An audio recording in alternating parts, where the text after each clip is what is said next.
In this video, you will learn how to reset your LinkedIn password if you forgot it.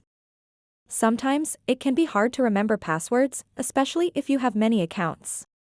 But don't worry, resetting your LinkedIn password is easy and quick. I will guide you through each step so you can get back into your account without any trouble.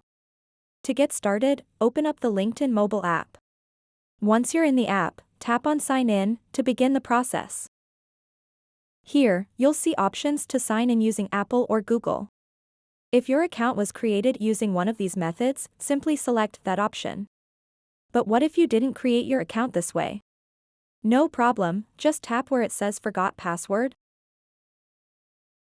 Now it's time to enter the email address or phone number associated with your LinkedIn account.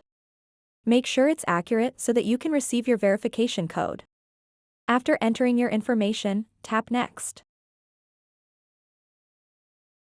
You'll soon receive a verification code sent either your email or phone number.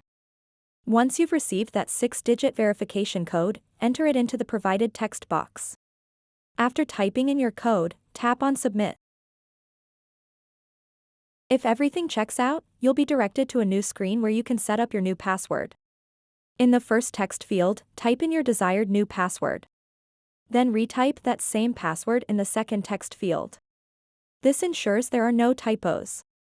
You'll also notice an option allowing you to require all devices signed into your account to use this new password. It's highly advisable to keep this checked for added security. Finally, once you've entered both passwords correctly, just tap Submit. So that wraps up this tutorial. If you have any questions about this whole process, please let me know in the comments section below. And if this video helped you out, please give it a big thumbs up and subscribe to this channel for more tutorial videos like this one. Thank you so much for watching and have a good day.